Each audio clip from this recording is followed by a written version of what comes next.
Hi, Roy here. Roy reads anything, including Green Tea, a classic supernatural story from Victorian period. Came out in 1869.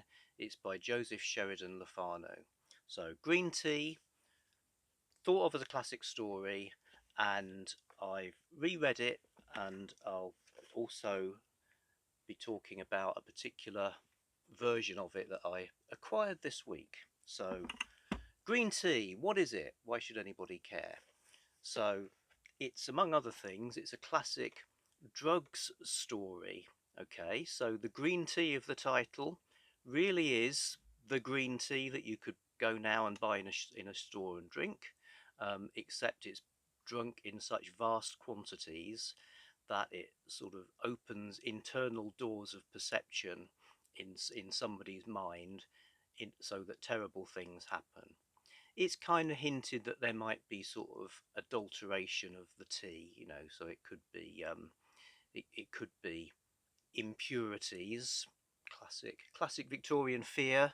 Impurities are the problem.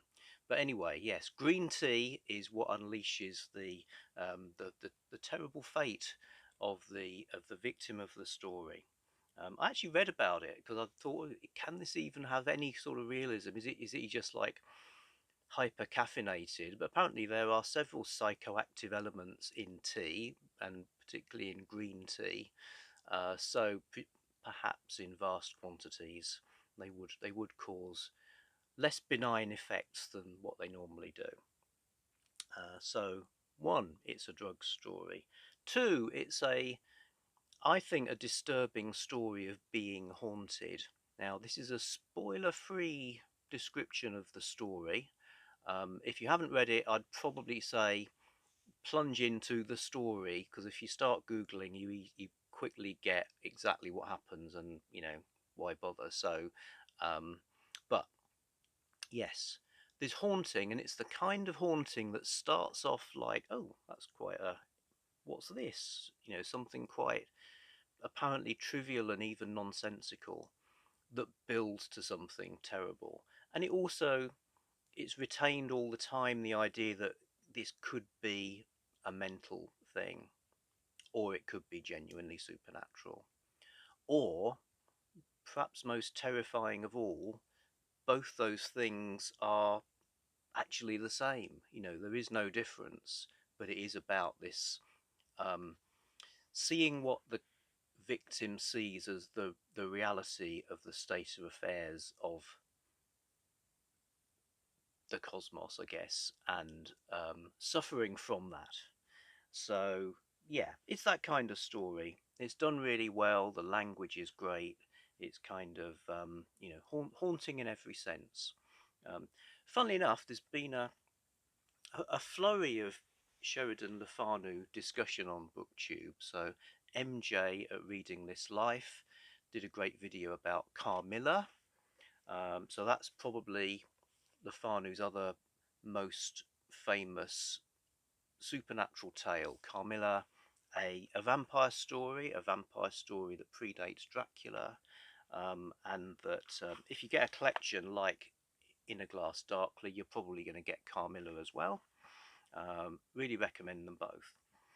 So yeah, that's the kind of thing it is. Third thing I'll say about it is it's a prototype occult detective story. So it is a guy called Martin Hesselius. Dr. Martin Hesselius is a physician who specializes he has a sort of a philosophical approach to strange happenings that means he can embrace them and deal with them. He doesn't just rule them out. He's all about the weird stuff. So Martin Hesselius sounds a bit like Van Helsing, which is something people have noted. Was this an inspiration for the Van Helsing character in Bram Stoker's Dracula? Um, not fully knowable. So there are actually other Hesselius stories. So this is the only one where he actually appears. The other ones that come after this is more of a framing device, in the sense of, from the papers of Dr. Martin Hesselius, here's this story.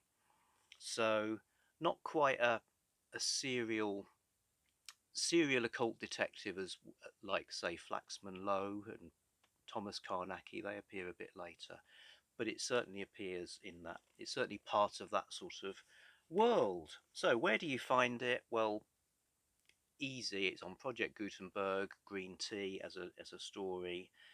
Plenty of plenty of collections. I got Wordsworth Classics, Tales of Mystery and the Supernatural version of In a Glass Darkly, which has got, like I say, it's got Carmilla as well, and some other Martin Hesselius stories too, which is good. But I quite fancied seeing if I could get where it first appeared. So, like a lot of Victorian stories, it first appeared in a periodical.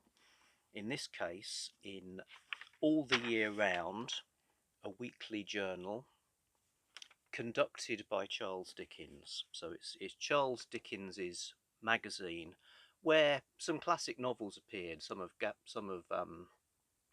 Dickens' own stuff, and others such as The Woman in White were serialized in here. Loads of other things as well. So they would print the magazines, and then presumably they just printed loads of extra ones and then bound them in as books and sold them in book form as well.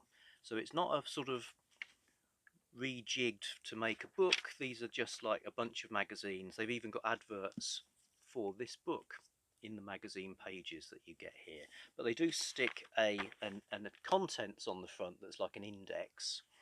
So we see Green Tea, the classic supernatural story it would become, sandwiched between a piece about Greenland seal fishery and a piece about Greenwich Hospital, amongst all of these articles. So there's fiction, there's poetry, there's humorous pieces, there's factual articles, and there are some supernatural things, articles about ghosts, for instance. So the story we're talking about, this is what you'd get for your 2 pennies, like these. Now, for me, there's a real romance to this. These are the actual bits of paper and the ink that somebody did the typesetting for to create this 2 penny magazine. People would have been reading these, maybe somebody was commuting in from their newly built suburb on one of the newly built railway lines, buying the magazine from that new thing at W.H. Smith's newsstand on the station, and reading it with their newly minted education from the fabulous 19th century. So I just love having the real thing, and it's kind of, given that this cost me £8, so less than the price of a paperback, it's kind of amazing that the true first edition of something that is notable is not something people really care about compared to, say, first editions of books. So at the time they were serializing a novel called Veronica that's pretty much forgotten now. Green Tea just pops up in the middle of the magazine and was serialized across four of the issues. So I'm haunting myself with strange old books. Here is one. Being an idiot, I've also bought some green tea that I don't normally drink. So I've been working my way through the magazine, reading some of the other articles. It's interesting. What else were people reading? An article about a women's suffrage meeting, for instance, is sort of in one of the same issues. So you sort of get a sense of the context. People will come across this amazing story. Final thing, which I thought was really good. Apparently, Charles Dickens had a friend who was suffering from spectral visions. So she was, like the character in the story, had some sort of persistent mental manifestations that were troubling her. And based on the story and Sheridan Le Fanu's apparent grasp of philosophy that would address such matters, he wrote to him and asked him if he could help out. So almost like Dickens thought of Le Fanu as being like he must be pretty much like this Martin Hesselius guy, and able to help, able to effect an actual cure in real life. Okay, I'll shut up now. Um, this book does smell really nice as well. I'll just mention that. Okay, bye.